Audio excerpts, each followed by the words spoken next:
Presiden Jokowi dikabarkan akan mengocok ulang komposisi menteri di bulan Januari ini.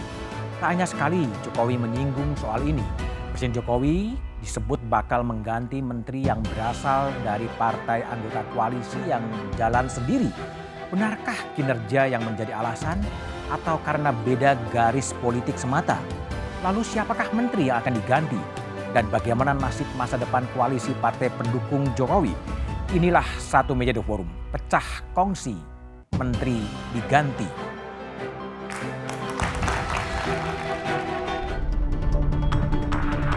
Untuk reshuffle, Pak.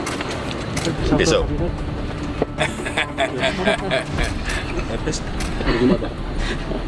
Bisa Jumat, bisa Senin, bisa Selasa,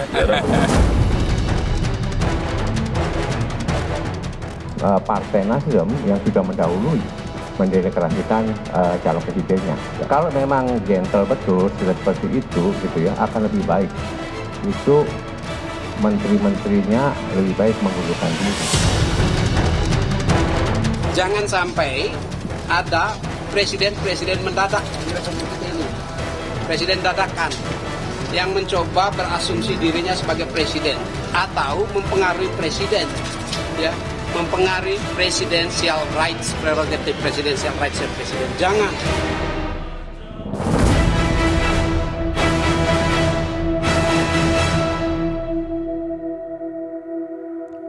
Tak hanya sekali Presiden Jokowi melempar wacana soal perombakan kabinet.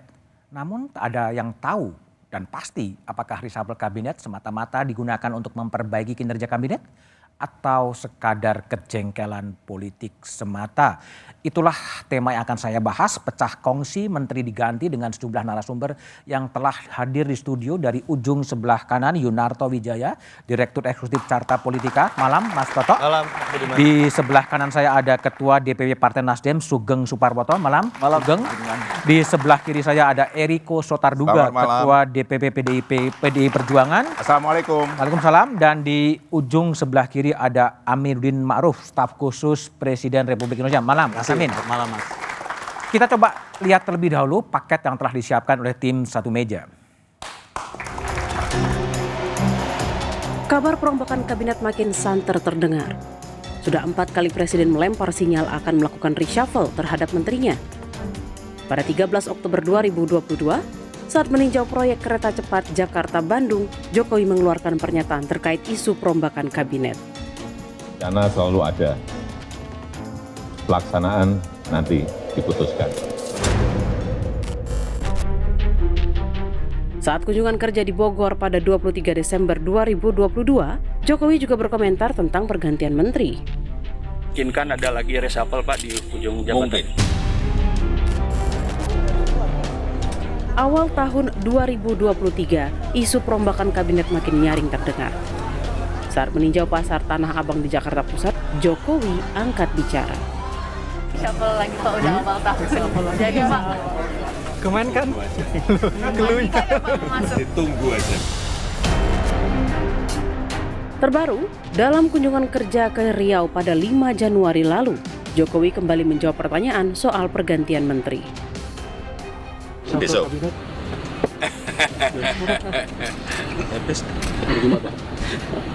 Bisa Jumat, bisa Senin, bisa Selasa,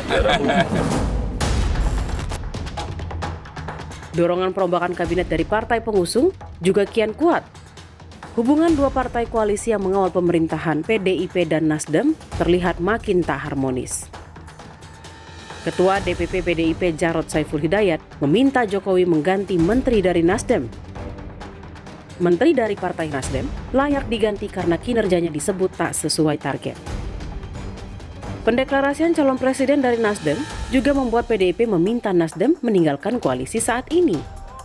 Karena saya ada di Komisi 4, maka kemarin memang saya sampaikan bahwa Menteri Pertanian dan Menteri Kehutanan dan KLH itu perlu dievaluasi.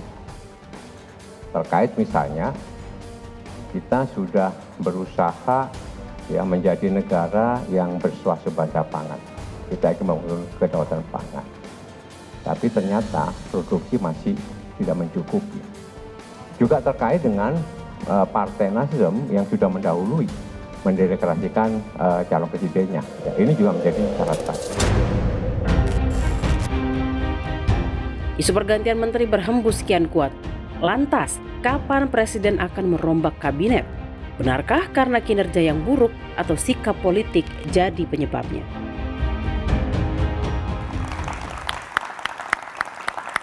Oke, saya akan bertanya kepada Aminuddin Ma'ruf, staf khusus Presiden Republik Indonesia. Mas Amin, jawaban Presiden pendek-pendek. Mungkin bisa Senin, bisa Selasa, bisa Rabu, bisa Jumat, ditunggu saja. Sebetulnya reshuffle kabinet akan terjadi di bulan Januari? Ya, seperti Presiden sampaikan bisa kapan aja, Mas. Karena kita yakin di sini, saya juga yakin yang ada di sini semua sepakat kalau reshuffle kabinet adalah wewenang penuh mutlak hak prerogatif Presiden. Artinya akan terjadi di bulan Januari ini? Ya tadi saya sampaikan ada kemungkinan itu bisa kapan saja dan memang proses assessment itu selalu dilaksanakan oleh Presiden terhadap anak-anak buahnya di kementerian, di menteri terutama ya. Karena suka tidak suka menteri dan wakil menteri itu adalah jabatan politik yang selalu dinamis seperti inilah. 4 kali wacana reshuffle yang kemudian disampaikan oleh Presiden meskipun jawabannya pendek-pendek. Pesan apa sebenarnya mau disampaikan? Tadi saya sampaikan bahwa proses asesmen itu terus berlanjut, terus berjalan. Bagaimanapun dalam melaksanakan hak prerogatif Presiden, bahwa Presiden tentu melaksanakan hak itu dengan penuh kebijaksanaan dan multi perspektif. Artinya indikator-indikatornya kita sudah punya jelas bagaimana penilaian menteri dan seterusnya.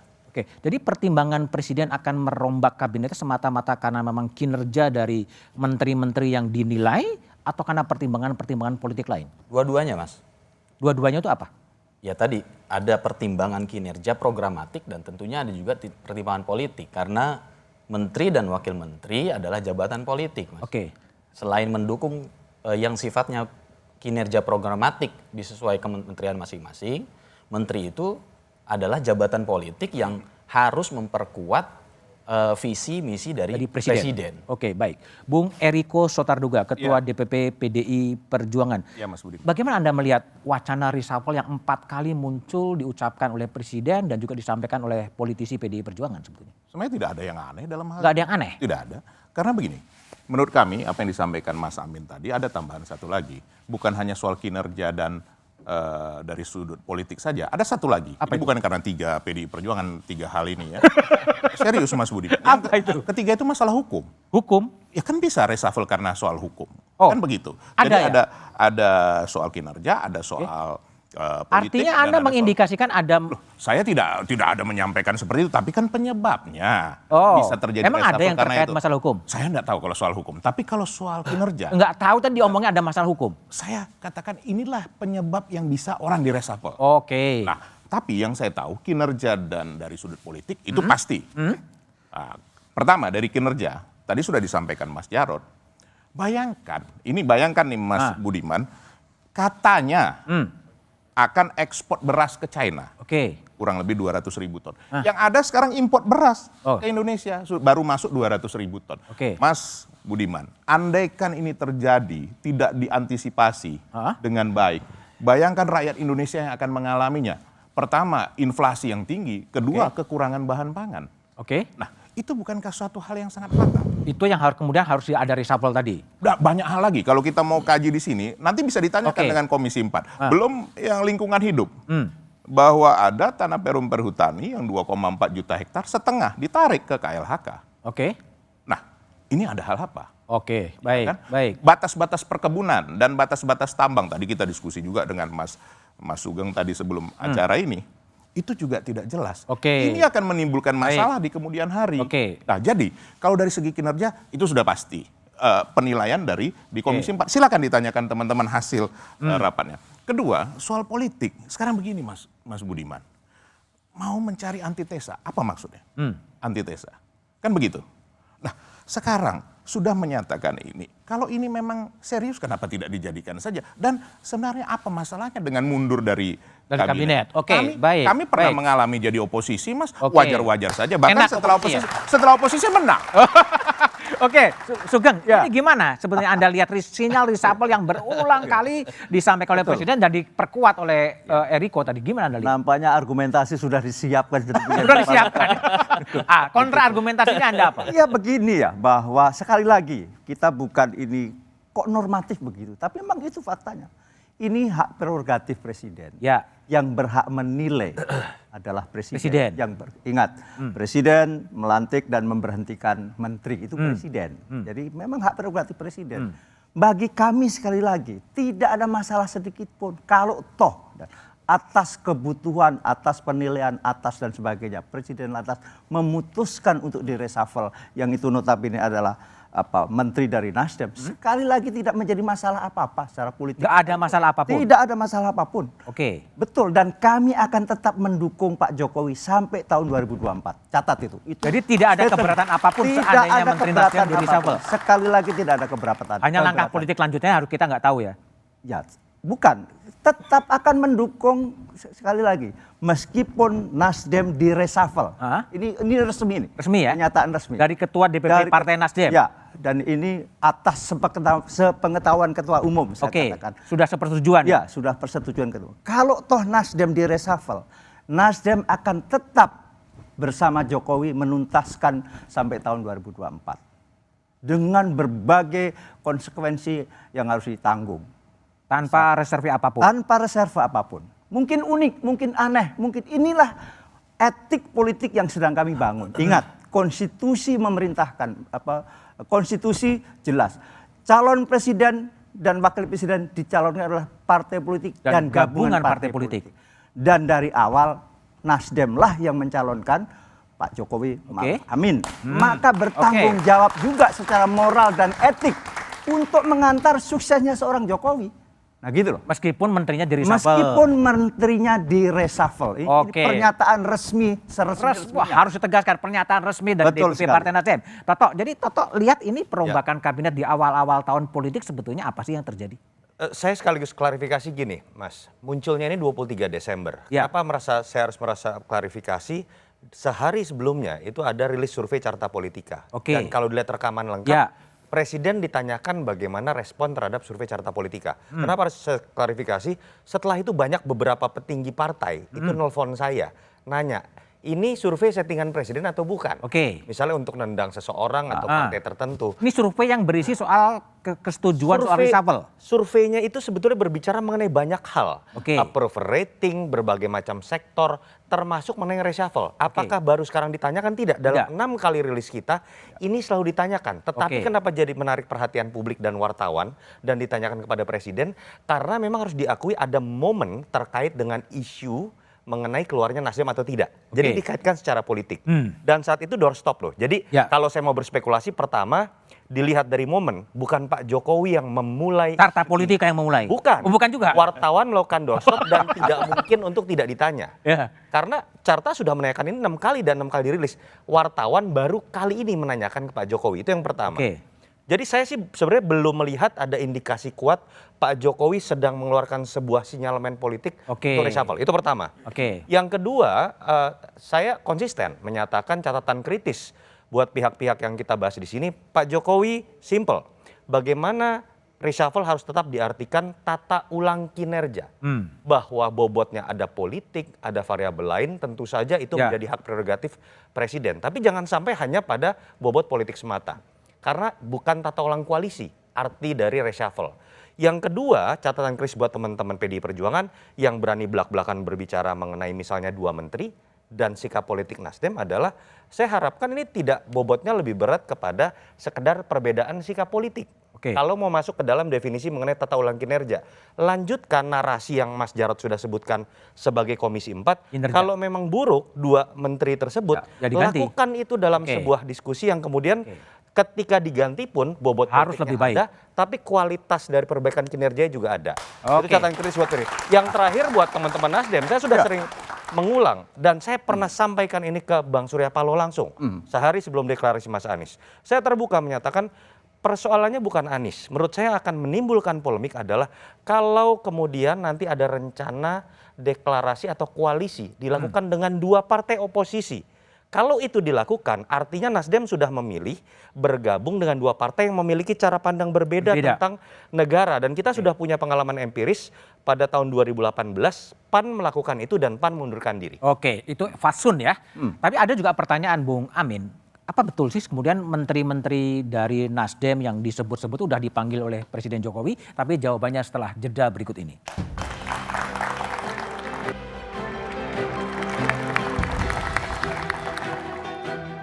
Masih bersama saya Budiman Tanurjo di satu meja The Forum. Sebelum ke Bung Amidun Rauf, saya akan ke Mas Sugeng Suprawoto dulu.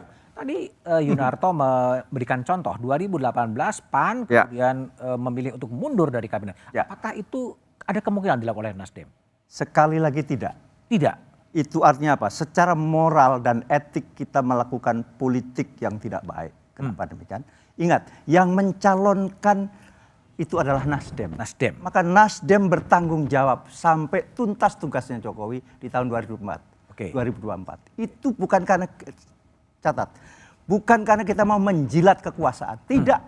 Itu adalah kewajiban moral etik bagi partai Nasdem. Karena yang apa? Dan yang akan setia sampai 20 Oktober 2024. Persis.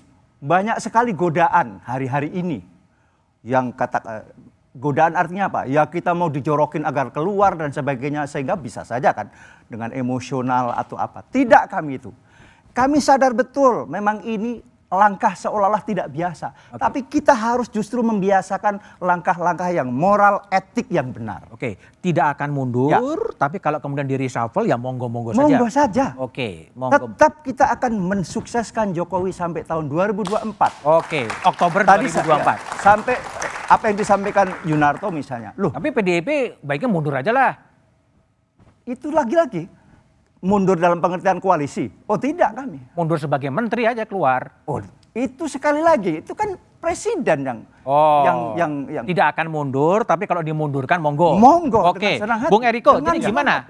Jadi PDIP tuh ngotot kelihatannya kan, selain program kinerja ya udah mundur aja kira-kira gitu. Begini, Mas Budiman, saya perlu ingatkan juga Mas Sugeng bahwa Pak Jokowi itu adalah kader PDI Perjuangan. Nah, itu jelas ya. Artinya apa? Suara PDIP, suara Pak Jokowi dari gitu? awal mulai dari wali kota sampai akhirnya gubernur dan kemudian menjadi presiden itu diusung oleh PDI Perjuangan. Nah, dan itu kader PDI Perjuangan. Nah, kami betul-betul berkepentingan untuk kesuksesan program dan juga pekerjaan Pak Jokowi sampai nanti dengan selesainya. Nah, sekarang dalam kenyataan yang ada, itu perkembangan yang ada. Tadi sudah kita sepakati bersama, tadi Mas Toto nyampaikan juga bagaimana awalnya terjadi perkembangan seperti itu.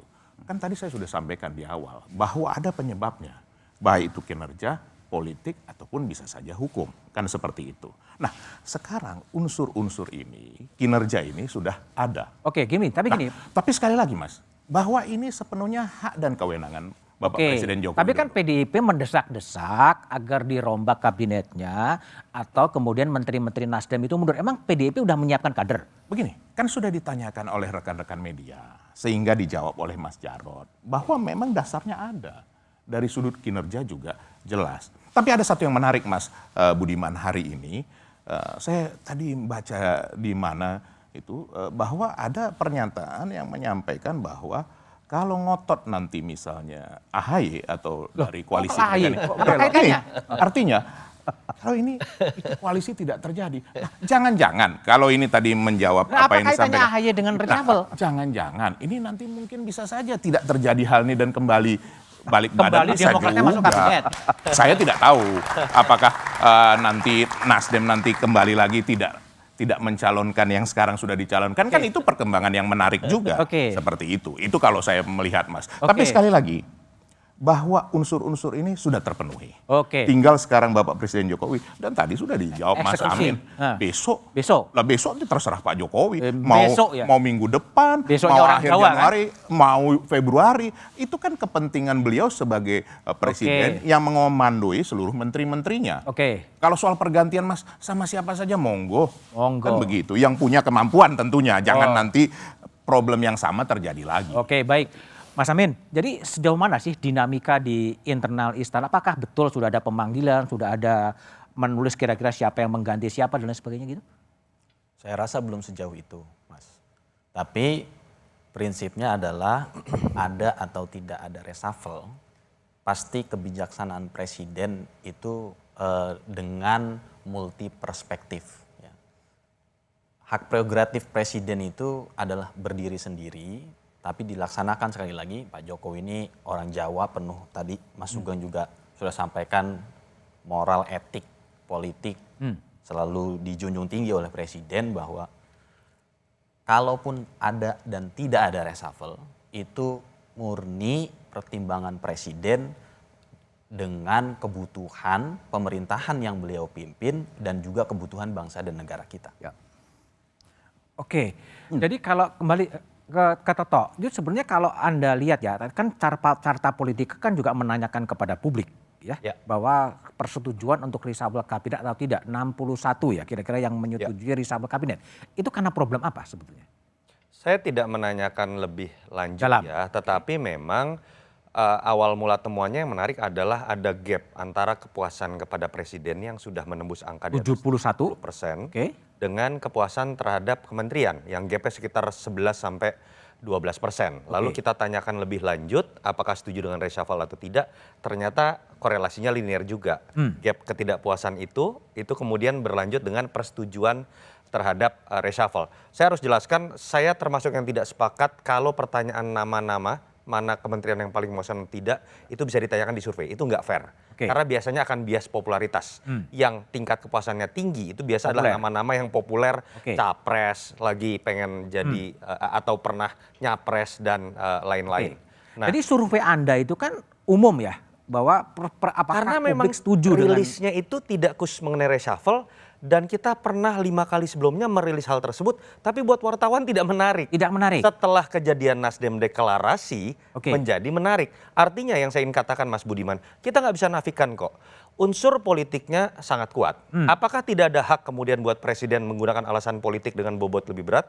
Apakah tidak ada alasan buat PDI Perjuangan untuk mendorong karena alasan bobot politik? Itu sah-sah saja. Nah, kembalikan ke porsi masing-masing. Contoh, bagaimana teman-teman PDI Perjuangan boleh saja mengatakan Anda sudah mengatakan capres Anda antitesis pemerintahan yang sekarang, kita tidak bisa bekerjasama dengan Anda.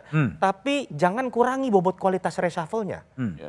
Lakukan, saya berharap ada dialog-dialog antar teman-teman Komisi 4, Nasdem dengan PDI Perjuangan, berdebat mengenai bobot seorang mentan yang misalnya kita sedang perdebatkan berkualitas atau tidak. Sehingga kemudian presiden mendapatkan masukan yang baik dan tetap kemudian bisa mendapatkan kualitas dari reshuffle-nya. Itu yang pertama. Yang kedua, buat presiden sendiri punya hak untuk melakukan reshuffle hanya karena alasan politik pun hak. Itu namanya prerogatif. Tapi kan dengan sisa waktu alangkah baiknya ada bobot kualitas juga. Karena yang harus diingat adalah presiden ini kapasitas tertingginya itu adalah kepala pemerintahan. Bukan kepala koalisi. Kalau dia hanya kemudian menggunakan variabel politik menjadi satu-satunya alasan, kapasitas dalam kepala pemerintahannya itu menjadi turun menurut saya. Catatan kritis buat Nasdem biar imbang juga begitu ya. Saya agak tetap tidak bisa membaca sebuah logika bahwa koalisi itu dilakukan dengan partai oposisi itu kan 2024. Pertanyaan saya sebaliknya adalah lalu atas dasar apa Anda berkoalisi dengan partai yang jelas-jelas sekarang berbeda. Urusan IKN berbeda, urusan BBM berbeda. Artinya kan tidak ada tuh yang selama ini digembor-gemborkan kesamaan platform, visi misi, jangan-jangan memang kepentingan politik pragmatis semata. Saya jawab itu. Jadi begini, kenapa hari ini baru dengan Demokrat dan PKS? Sekali lagi, baru dengan Demokrat. Baru dengan? Iya. Artinya apa? Nasdem membuka diri kepada partai apapun. Tapi kan ada fakta lain, fakta politik. Setidaknya sebatas apa yang disebut dengan KIB, apa yang disebut dengan koalisi Gerindra dengan PKB. Maka yang ada di luar itu baru Demokrat sama PKS. Sekali lagi ya, persoalan ini bukan milih-memilih, tidak. Tapi kebetulan saja. Adanya itu. Itu kan fakta politik juga. Padahal kami tidak membatasi. Siapapun bisa berkoalisi dengan apa yang kami calonkan, yakni hari ini adalah Anies Baswedan. Sekali lagi tidak sebatas. Itu kan hari ini. Ini politik dinamis. Ada panggung depan, ada panggung belakang. Nah, panggung belakangnya apa itu? panggung belakangnya adalah semua partai politik juga komunikasi dengan kami, membuka kemungkinan untuk koalisi. Yang belum tercapai apanya? Yang belum tercapai ya kita yang 3 aja belum kan? Begini, ada partai politik bisa memutuskan karena otoritasnya. Oke. Ada partai politik yang tidak memutuskan karena sesuatu yang otoritasnya tuh terbelenggu dan sebagainya. Ini fakta politik yang itu panggung belakangnya. Oke. Saya kira semuanya tahu dalam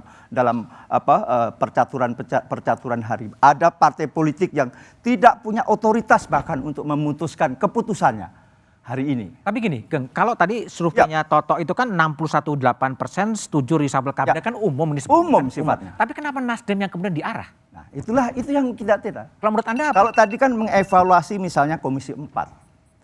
Saya mau buka Komisi 7. Kalau dilihat prestasi, tidak pernah tercapai lifting minyak yang ditetapkan APBN. Menterinya siapa?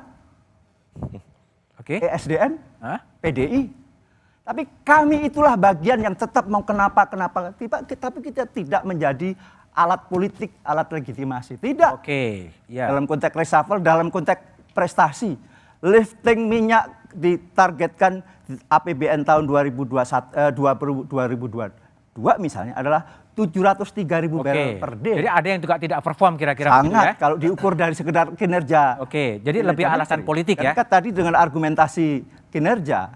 Gitu. Gimana, Bung Eriko? Ada juga menteri yang nggak perform nih menurut komisi itu. Monggo, silakan. Silakan apa? Di reshuffle juga? Silakan dinilai. Ini kan hasil dari rapat di Komisi 4. Oke. Yang ada kesimpulannya. Dan itu ada datanya. Dan itu kejadian yang terbukti sahih. Tapi kan sekali lagi itu keputusan presiden. Siapapun yang mau direshuffle ataupun tidak. Terserah presiden. Monggo saja. Poinnya sama Mas Budiman. Jadi ini Mas Budiman. Ini kan sebenarnya tadi kan pertanyaan. Ini kan sumbernya dari Carta Politika yang kebetulan 3 kali tadi disampaikan oleh Mas Toto ini. Memang Carta Politika 3 kali, Carta Politika. Kemudian wartawan menanyakan.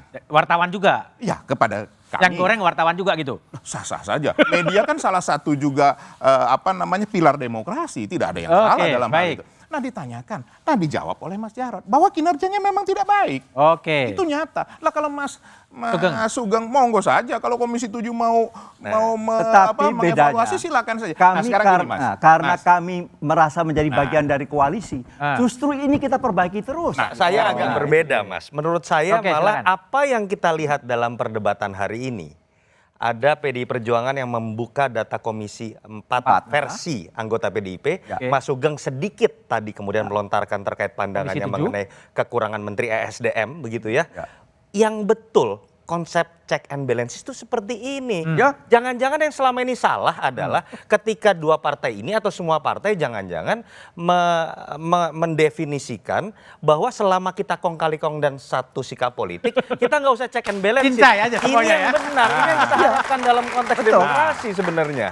Ini Mas, tadi saya juga mesti meluruskan Mas Toto ini. Diluruskan juga. Kalau semua kehidupan itu dengan bicara kong kali kong, ya kita juga mesti tanyakan Mas Toto, hasil surveinya siapa yang bayar nih surveinya? Loh, benar kan? Presiden juga harus sampaikan seperti itu. Nah, begini.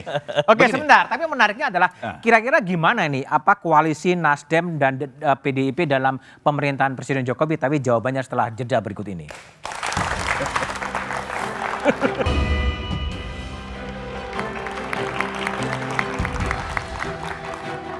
Masih bersama saya Budiman Tanurjo di Satu Meja The Forum. Kembali ke Sugeng Suparwoto. Nasdem ini memang mencalonkan Presiden Jokowi. Tapi ada kesan publik. Hari-hari ini tuh belok sebetulnya. Balik badan ya. Dengan memunculkan antitesa dan lain sebagainya. Apa yang terjadi sebetulnya? Begini, soal antitesa itu kan interpretasi orang lagi-lagi. Sekali lagi kita pertegas bahwa Jokowi dan itu adalah kesinambungan dari semuanya. Ada, sebagaimana juga Bung Anies kemukakan, ada continuity dan juga ada change. Dan kan memang begitu fitrahnya.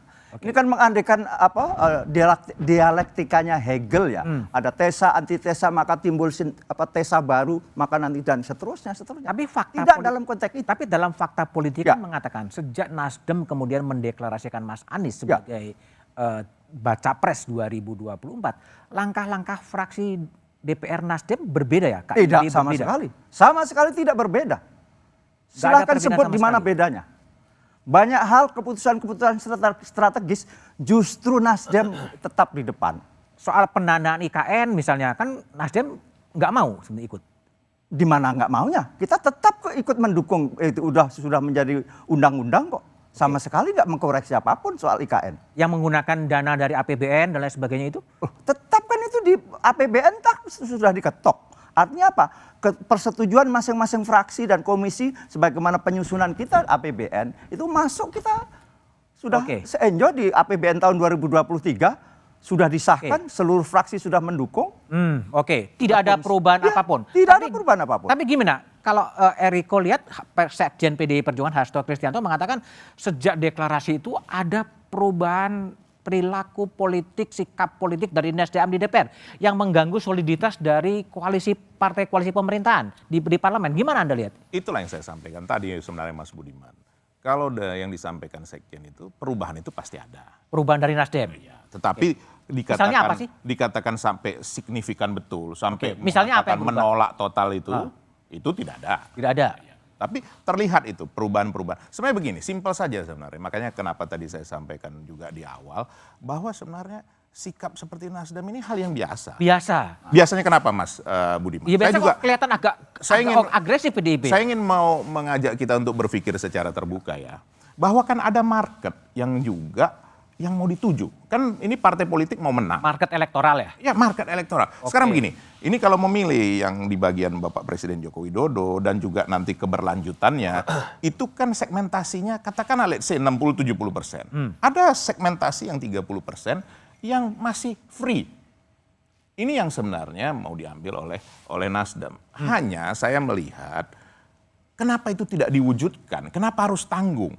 Karena di dalam dunia politik, coba tadi lihat, rakyat itu betul-betul sangat memahami. Mas Winarto, Anda tadi yang menyampaikan bahwa popularitas Pak Jokowi 71%. Tapi diminta 3 kali, apa tidak drop? Artinya apa? Artinya rakyat sudah sangat dewasa. Nah, dalam hal ini artinya apa? Dalam konteks ini seharusnya, ini ya kalau kita beradu argumentasi dalam dunia politik, seharusnya segmentasi yang kemungkinan 30% ini di pihak ya katakan Anies ini dengan grupnya Nasdem ini harusnya diwujudkan. Tapi ini kan tidak terwujud juga sampai saat ini. Belum.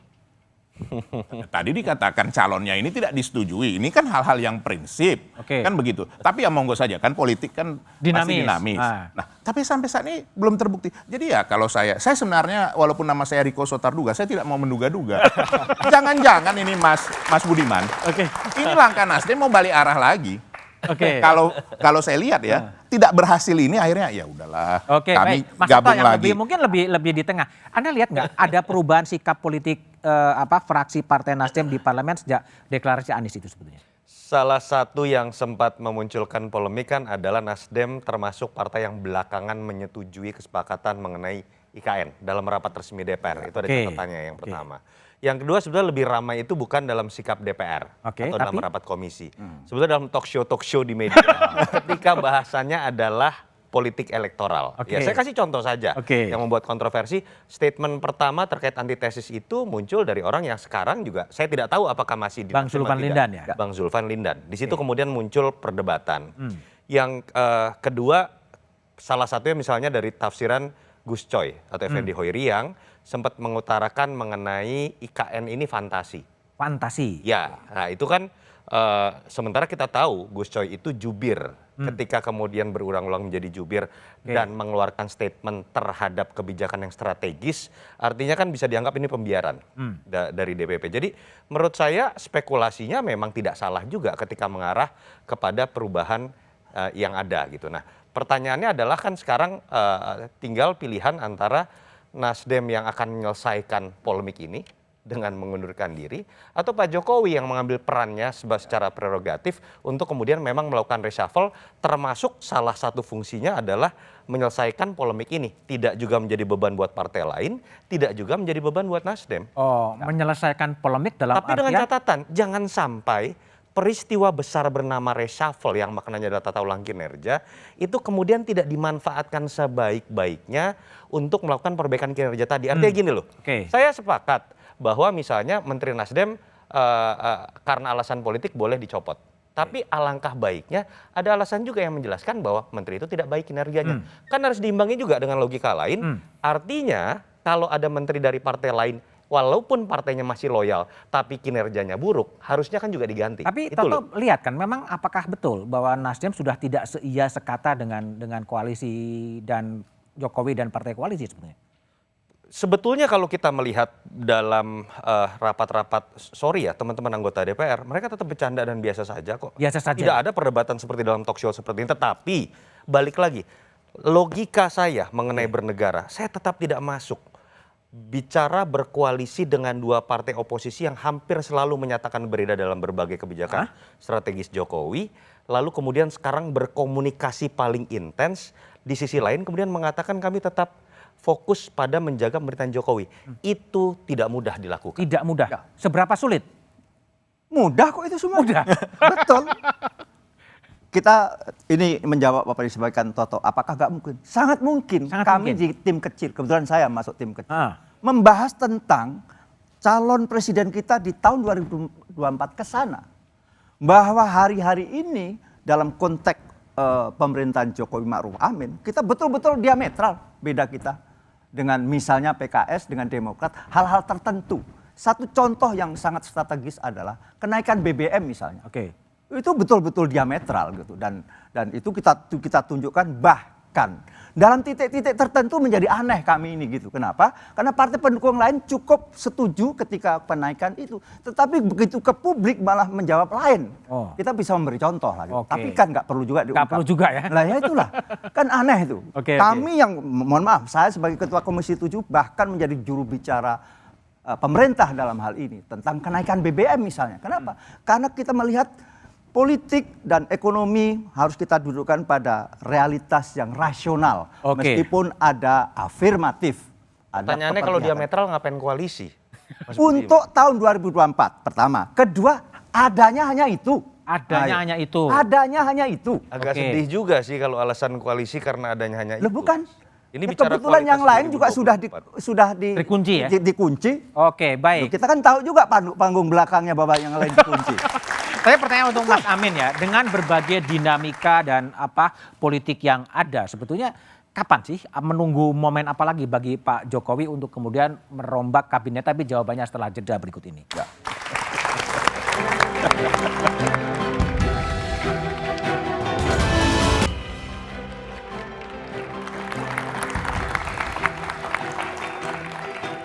Masih bersama saya Budiman Tanurjo di Satu Meja The Forum. Aminuddin Rauf. Jadi banyak sekali dinamika politik yang terjadi. Jadi kemudian Presiden Jokowi pasti akan merombak kabinet dengan alasan apapun atau seperti apa sebenarnya akan dikerjakan? Tadi yang kami sampaikan di awal bahwa hak prerogatif Presiden di bidang reshuffle itu dilaksanakan tentu dengan pertimbangan dan kebijaksanaan yang sangat matang. Yang kedua dengan multi perspektif. Saya ingin menyampaikan dari perspektif yang lain. Bahwa reshuffle tidak hanya mengganti atau menteri. Ya, tapi juga mengisi posisi yang kosong. Saya kasih contoh misalkan wakil menteri luar negeri. Mamen, Kita punya tantangan di geopolitik hari ini yang begitu dinamis. Pasca G20 kita menjadi presidensi G20 yang begitu sukses. Terus kemudian tahun ini juga kita menjadi keketuaan di ASEAN. Ini kan dari tadi kita tidak bahas. Artinya apa? Mengisi kekosongan wamen ya? Yes. Based on-nya itu adalah pertama adalah kebutuhan untuk meningkatkan konsolidasi pemerintah dalam mewujudkan visi presiden. Yang kedua adalah pertimbangan presiden untuk mewujudkan tadi yang kebutuhan tentang legacy beliau selama memimpin sampai akhir 2020. Oke, baik. Bung Eriko, politik memang pertemuan berbagai kepentingan. Apakah dalam konteks yang sekarang kemudian koalisi antara PDIP dan Nasdem betul-betul akan pecah kongsi atau kemudian hanya kepentingannya yang nggak ketemu sebetulnya? Sebenarnya simpel saja Mas Budiman. Politik betul ingin mencapai kekuasaan. Tapi bagaimana cara mencapai kekuasaan itu? Ada sebenarnya hal-hal yang prinsip yang memang tidak boleh dilanggar dalam dunia politik. Walaupun acap kali ini sering dilanggar. Artinya begini, dari awal kita bersama-sama ya sampai akhir kita bersama-sama dan konsisten. Artinya ada yang dilanggar sekarang? Nah itu kan tergantung persepsi masing-masing. Saya kan sampaikan tadi jangan dilanggar. Nah, kedua, apa yang juga paling penting? Bagaimana menjaga supaya presiden ini kinerjanya sampai akhir juga baik. Nah, yang ketiga, jangan juga memanfaatkan pada saat periodisasi ini, kemudian ikut di dalam, tetapi pada akhirnya juga nanti akan berbeda. Kan disampaikan juga oleh Pak Sekjen kami, kalau kami memang tidak pernah ingin menusuk dari belakang. Menusuk dari belakang? Itu ditujukan ke siapa sih? Siapapun. Siapapun, Siapapun itu. Kan kita tidak menunjukkan pada satu orang, jawaban itu juga tidak ditujukan pada satu kelompok tertentu. Atau siapapun pokoknya? Siapapun. Nah, ini hal-hal yang sebenarnya seperti ini yang perlu kita jaga. Baik.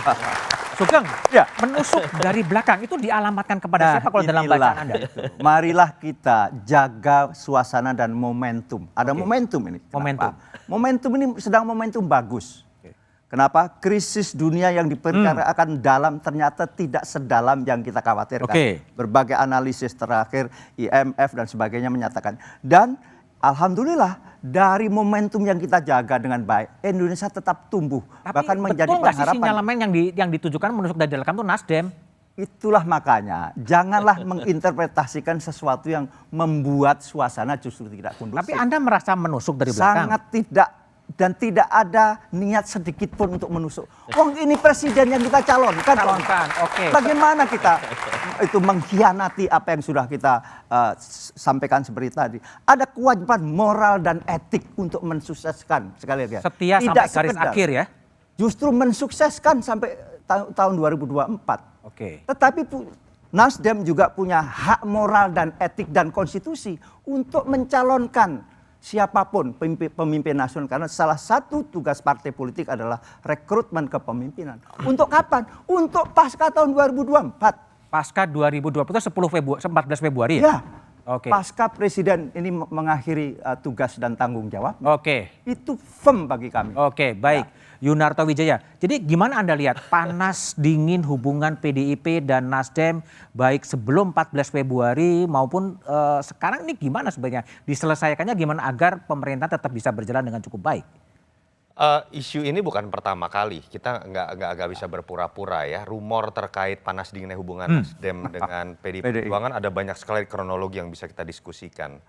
Dan yang sebetulnya menarik adalah di situ kan ada sebuah kenyataan. Dua partai ini memang memiliki dua tokoh yang paling berpengaruh di Indonesia. Kalau kita bicara hubungan antara Pak Jokowi dengan ketua umum lain, sifatnya bisa dikatakan, saya bisa mengatakan mungkin cenderung Pak Jokowi ada di atas. Tapi karena faktor senioritas, dua orang ini punya hubungan yang lebih bisa sensitif sifatnya. Nah, yang terkait dengan tensi panas dingin ini khas dari situasi menuju open election. Kita masih bersyukur dibandingkan dengan situasi menuju open election SBY jilid kedua, terutama 2012 ke 2014, fakta Lemdak itu terjadi loh. Apa sih benchmark Lemdak atau tidak? Approval rating. Semenjak Juli 2011, approval ratingnya tidak pernah di atas 60%. Jokowi masih ada di atas 70%. Artinya betul tensinya panas dingin, tapi faktanya di hadapan masyarakat semua harusnya masih bisa dilihat baik-baik saja. Nah, harusnya ini yang bisa dimanfaatkan oleh Pak Jokowi ketika beliau ingin menjadi kingmaker, katakanlah seperti itu. Atau kemudian minimal akan soft landing sebagai presiden 2 periode. Ketika ingin jadi kingmaker pun, yang akan bisa menjadi modal utama keberhasilan beliau jadi kingmaker itu bukan kepiawaian beliau kemudian memainkan politik balas budi atau bagi-bagi kursi kepada partai-partai.